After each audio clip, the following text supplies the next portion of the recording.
Се наоѓаме веднаш на целото Бонче, ноќеска или во раните утрески часови поточно. Овде имаше вистинска драма. За малку ќе отидеше цело село да не беа доброволните пожарникари ангажирани преку ДЗС од Битола и од Кочани, кои што вчера превентивно ги пратив овде, бидејќи очекувавме дека може да има опасна ситуација. Дечки, огромна благодарност до вас, благодарение на вас селото е цело, не изгорено. Тука со нас е битолски од Ченто, секоја чест, секој ден се повеќе ме воодушевувате и како тим, и ти како лидер на дел од тимот, но и останатите лидери на тимовите. Што се случи рано утрово тука? Па, на поќе пожари сме учествувале, ама рано утрово ова што го видовме, еве има луѓе што 20 години биле на пожар, не го има видено. Значи во 5 сабајле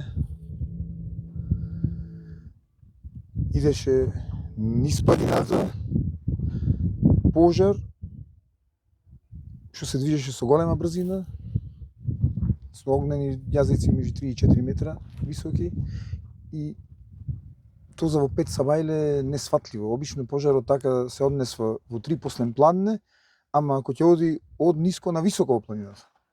Имаше ветер? Имаше многу силен ветер, непредвидлив, менваше правците на секое. И... Која линија ја браневте Ченто? Па, општо цело вака како Потковица се што е затворено. Се што е овде изгорено, се бране. Се, буквално се бркавме со огнова. Колку луѓе сте овде, Александар, од доброволците? 20. 20 Битола, Кочани. И имаше и неколку мештани. Кои што помогнаа. Со нас иде ни покажува патчината. Беше многу зачадено. Па, сега ќе ви кажем, тој е момент кога од чат не може да видам кај е огно. Значи, буквално не може да видам кај се наоѓа огно, што имаше чат. Да не прашувам како дишевте. Ма гас маски, обавезно, без гас маска не можеш. Ацка да проба без гас маска мораше да... Така. Да се тргне, иначе буквално мораше вака да се наведнам дул за да видам кај се наоѓа огно. Злате од ДПД Кочани, вие претежно работите во Кочанскиот крај во Источна Македонија. Како ти изгледаше овде пожарот? Па за прв пат сум во овој крај. Теренот е доста сложен, меѓутоа морам да кажем дека ние како за прв пат на овој терен добро се сноѓаме, а и свака част на камионот многу работа врши. И на возачот на камионот? Токму за овој терен. А кој го вози камионот? Мислам дека јас го возам. Така кажи Злате, значи не е само камионот и возачот. Затоа ти благодарам за твојата храброст и вештина во управување со овој камион кој што можеби беше пресуден од технички аспект. Да, клучен овој камион баш за ваков терен. Погон на сите 4 тркава, силен мотор. Тоа е на ДПД Кочани, на вашето доброволно друштво. ДПД Кочани, да. Знаете дека мојата намера како директор на ДЗС и како раководител на главниот штаб е развој на доброволното пожарникарство. Ова лето сум извонредно задоволен од она што го покажавте. Воодушевен, а не сум изненаден, бидејќи од претходните години верував во вас и знаев дека можете многу да помогнете. И во име на владата едно голема благодарност до вас, бидејќи вашата заложба не само овде, денес го спасивте Бонче, пред неколку дена Крушевица, заедно бевме на лице место, неколку дена претходно веќе ги мешнав селата, претходното село, но работевте, завчера заедно бевме не ова селото овде, како се викаш? Село Лопатица, кое што далечено од овде, воздушна линија можеби и неколку километри, но по пат е повеќе километри. Јас и Александар се спуштивме во Прилеп вчера.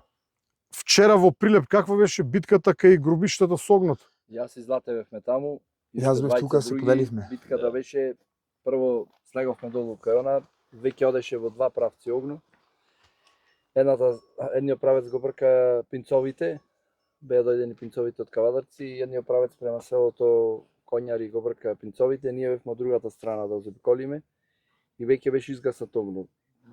Имавме мал дефект со камионот, Злате ни е наш механичар, дојде, го поправавме камионот и кога веќе бевме при крај со поправањето, повторно се крена пожар и ојдовме одма со камионот да го гасниме. Пак беше наново распален пожар кој што беше крајваше исто пламени по 6-7 метри и директно беговме со камионот на непристигнат. Ви благодарам, Александар, да сте живи и здрави, чувајте се и да работиме заедно на развој на доброволното пожарникарство наредната година.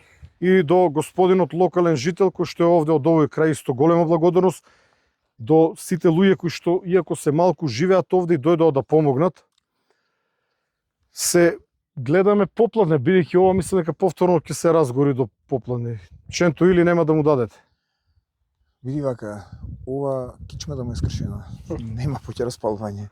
Толку беше 2 дена немачи, ама ликвидиране. Благодарам, Ченто. Сакам да кажам нешто Повели. за шоферот на камионот.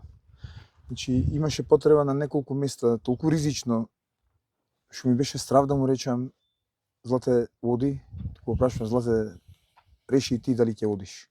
Значи, вистина ризични места, кај што не мислам дека друг шофер би се качил со камион со 4 тона вода. Но Златичо не се помисли ни еднаш. Одиме, не одиме. Ајде, и толку. Имаше две ситуации, на 5-6 метри пред камионот, пламени по 5-6 метри. Не на да земаме 5-6. витлото и да одиме да пресечиме за да Не, влеземе. имаше ситуација точно под камионот гореше. Тука на брего под камионот гореше, јас бев напред, ми вика да се завртам за да гаснам под камионот. Точно под камионот гореше. Ова лето некаде околу 60 доброволци се безмалку постојано ангажирани, бидејќи имаме тим од доброволни пожарникари преку тимовите на ДЗС, на големиот пожар во Македонски Брод. Вие сте овде, но ќе работиме заедно на развој, бидејќи е потребен поголем број од луѓе да имаат квалитети барем слични на вас. Ви благодарам уште еднаш.